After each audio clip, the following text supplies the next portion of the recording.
everybody, and welcome to Real Shame, a show where the two of us talk about our list of movie blind spots, movies that we have not seen, that we are trying to watch for your viewing pleasure, and discuss. I thought you were going to try to say...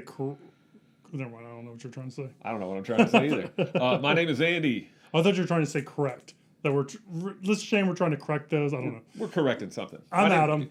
My name's Andy. This is Adam, and this week we're going to do a couple of movies that I have never seen. But before we jump into the big blockbuster we're going to talk about today, we always like to talk about what we've been watching lately. So, Adam, what have you been watching lately? I've watched a couple of things, but I'll call out a couple. I'll call out a few of them. One is I watched A Quiet Place. Mm-hmm. Because the A Quiet Place 2 just came out recently. Just now out. I haven't seen it. I think it's only in theaters, right? I think so. So we haven't seen it because it's in theaters only.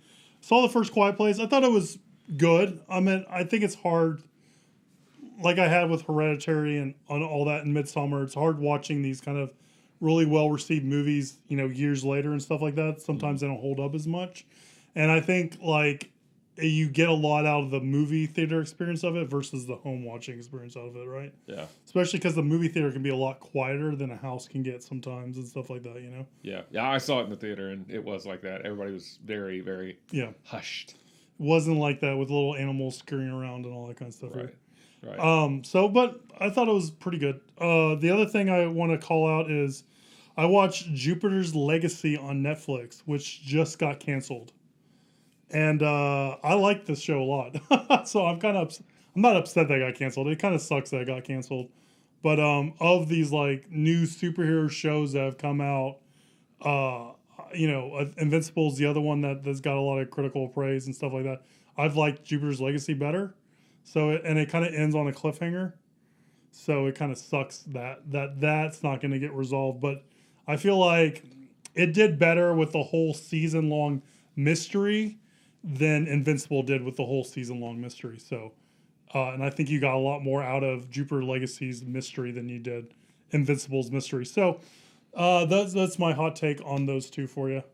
But that's what I've been watching. Now let me throw it over to you. What have you been watching? Not going to talk about Those Who Wish Me Dead? No, I was going to say that for next week. Okay. You can bring that up, though. Okay. So I watched those. I watched Those Who Wish Me Dead, which is a movie that's on HBO Max currently for 30 days or whatever. Or at least as we're filming this. Whatever the window is. I don't know what it is. Which I watched it because it is from Taylor Sheridan. Yep. Who did Hell or High Water. He's involved with Hell or High Water. He's involved with Sicario. He's involved with Wind River. A couple other things. Yellowstone TV series. Which I've never watched. So I gave it the benefit of the doubt and watched it, but I didn't really like it that much, honestly. I thought that the kind of the setup, the premise was decent, but just didn't really work for me. And I'm not a John Bernthal fan. Yeah. At all. Are you a Angelina Jolie fan? I mean, she's okay. I don't have much of an opinion of her either way these days. But I just didn't really care for it that much overall. Not the worst movie I've ever seen, but not the best. Yeah, I was telling you this. I had basement expectations for it because I've heard bad things about it, but also watched it because of Tyler Sheridan, and I liked it. I mean, It's not something I'm going to rewatch or put on repeat, but since I had really low expectations, it exceeded what I thought it was going to be. I watched another movie from 2021 that was pushed back. I remember seeing a preview for it a long time ago. It was pushed back. It's on Netflix now, called The Woman in the Window, with Amy Adams and who else? Gary Oldman's in it. Julianne Moore's in it. Jennifer Jason Leigh's in it. Brian Tyree Henry or whatever his name is in it. It's also got Anthony Mackie and Wyatt Russell both. It's got the Falcon it's got the Falcon and the U.S. agent. That's right. It's got both of them. It seems like it's got everybody in this movie, and none of it works. This movie is so dull and boring and goes on forever. It's also, I think, written by Tracy Letts. It's adapted from a novel, but I think he adapted the screenplay, and I want to say he directed it. Tracy Letts did, and he also has a small part in the movie, but the movie stinks. I didn't care for it at all. I just thought it was boring and stupid and a waste of time. Now, there is a movie called The Woman in the Window that is an excellent film from the 40s with Edward G. Robinson and Dan Duryea. That's the only Woman in the Window that is worth your time. It's the only window worth watching. That's right. This 2021 Woman in the Window is crappy. And then finally, I finally got around, speaking of movies that got pushed back forever and a day, the New Mutants. Oh, yeah. How was that? I think I first saw a preview for that back in 1982. And then it just kept getting pushed back and pushed back and pushed back and pushed back. And it was supposed to come out 2018, 2017, I don't know, 2019. 6 years, I think. Yeah, forever ago. And it finally came out, I guess, last year, this year. I don't even know. But it's on HBO Max. And it also is not any good. Not worth your time. And I went into it with really, really low expectations because I knew of its history and how much it had been pushed back and delayed and everything else. And I still didn't like it. I just thought it was pointless, honestly. Yeah. Not a good setup for anything. It's not like I'm like, oh, I can't wait for the sequel, or anything like that. It's just, and the final kind of climactic battle I thought was really, really stupid. So not a good. I didn't think it served any purpose whatsoever.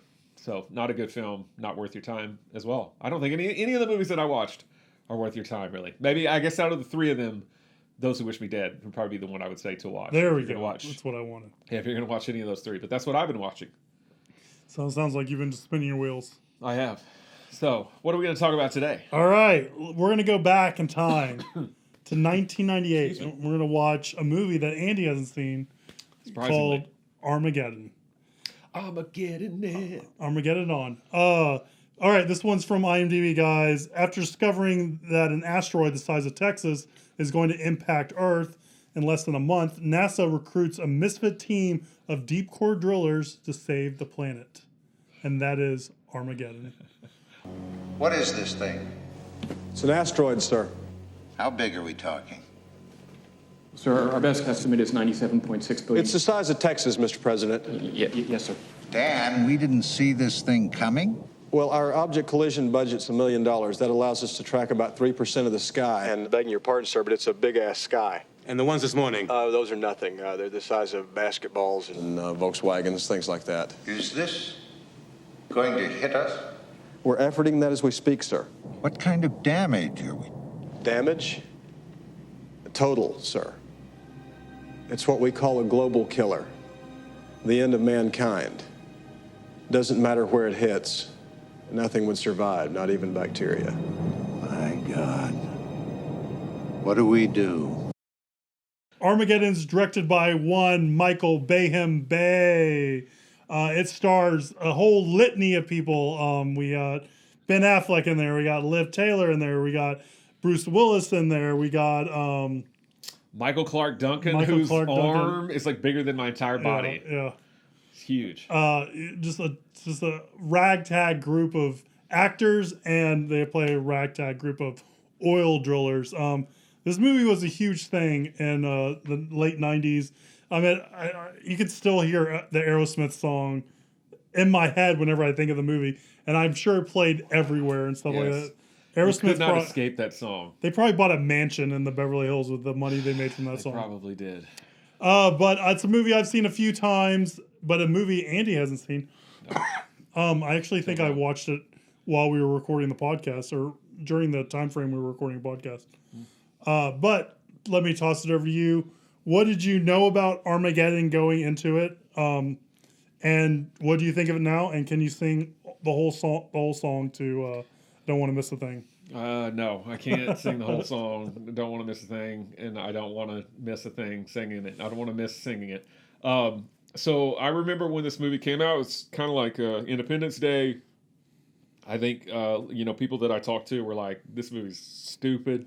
Yeah. And this came out the same year as Deep Impact. They both came out in 1998, and they both have similar premises, where the asteroid is going to hit the Earth. But people that I knew said, if you're going to watch one of the two movies, watch Deep Impact because it's a little more serious. It's not as kind of cartoonish or corny or whatever. It's not Michael Bay. So although, I mean, he wasn't much of a I guess, a household name at that point because he'd really only done Bad Boys. He'd done music videos, but He he'd did really Bad only done Boys. Bad Boys. He did The Rock. Bad Boys I think and The Rock. this was the one that kind of Yeah. made Michael. I think this is what punched his ticket, or So whatever that metaphor is. I did watch Deep Impact back in 1998, which I liked. I remember liking that, but I just avoided Armageddon just like I was told to avoid Independence Day, which of course I ended up watching last year for the show.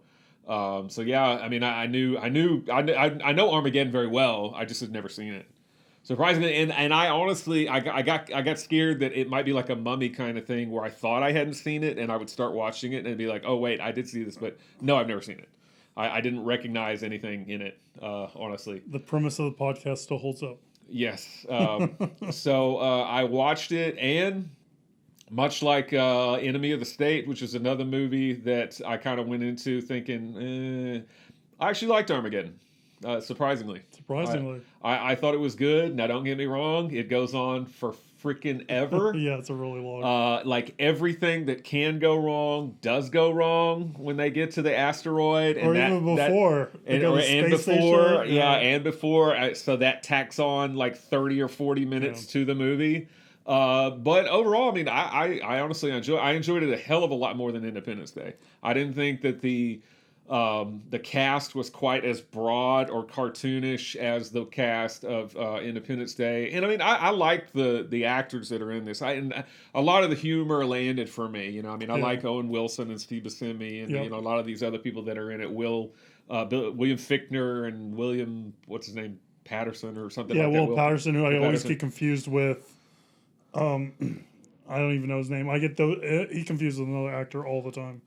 But yeah, I mean, overall, I thought it was a very enjoyable movie. Actually, I was entertained through and through. I just kind of went with it. You know, I was like, this is a good. I did. There was a lot of Aerosmith. Not just I Don't Want to Miss a Thing. There's like Sweet Emotion. I think they play. And some I think other so. Aerosmith songs. Isn't that when he's like Michael Clark Duncan's riding that big motorcycle? I think so. They're playing like Sweet. Yeah, oh, sorry guys, Sweet. And but you know, I mean, but no, I liked it. I was entertained and I had a good time watching it. Again, I don't know that I'm going to watch it anytime soon again, but I liked it overall. I assume since you have watched it several times, you also like it. Yeah, I mean it's like it's the same reason why people watch crappy horror movies, right? Mm-hmm. Or there's some fun in the fact that it's not awesome and great. Yeah. So a couple things from what you said is one is I do think the movie suffers from like someone at some level I feel like said like every 10 pages there's got to be an action scene or something's got to go on. Yeah. And so I feel like this movie is just like, it's 15 minutes have passed. We need something actiony to happen, stuff like that. And it does kind of like, do we need the space station exploding and all that kind of stuff? Do we need like all this stuff on the asteroid? Like I think the drama of an asteroid hitting the Earth and trying to blow it up before it does is enough to sustain the whole movie. I don't think we need to keep on adding and adding more action scenes to it and stuff like that. Yeah. I will disagree with you a little bit. I think the characters in Armageddon are way more cartoony than they are in Independence Day. Yeah. Because we have we have Steve Buscemi who's trying to do the Doctor Strangelove thing on the bomb a little bit, and you got Michael Clark Duncan, and then you have that one overweight guy that's like he doesn't want to get stuck with the needle, and then you have the whole psychiatric scene and stuff like that, and you don't get any of that stuff in Independence Day, right? I don't know. I guess I'm thinking more of like Brent Spiner in Independence Day and stuff like that. Those guys are just like way over the top. Yeah, I can see that. So I will push back a little bit on that and say that I think that there are definitely more cartoony in this movie and stuff like that. I think one of the funny things I read on IMDb about it was that Ben Affleck went up to Michael Bay and asked him like, why can't some astronauts like learn how to drill? Like it's not that hard. Yeah. And Michael Bay's like, no, shut up. Just go to your lines. Right. Like he wouldn't have that kind of conversation. Yeah. And they try to explain it away in the movie a little bit with Harry, doing it all his life, and he was the son of an oil driller, and he built the patent, and the geniuses at NASA can't NASA. That's how you say it here in Texas. The geniuses at NASA can't figure out how to do patents. They put a man on the moon, but they can't figure out how to read, all that kind of stuff. Yeah. But yeah, I mean, there's some fun to be had. It's a movie that's worth revisiting for me, like every couple years, maybe like every leap year, it's worth kind of digging back into. Every leap year. Because, you forget on how silly it is and stuff like that, and some of the action's fun. But yeah, I do, like I said earlier, I think it punched Michael Bay's ticket.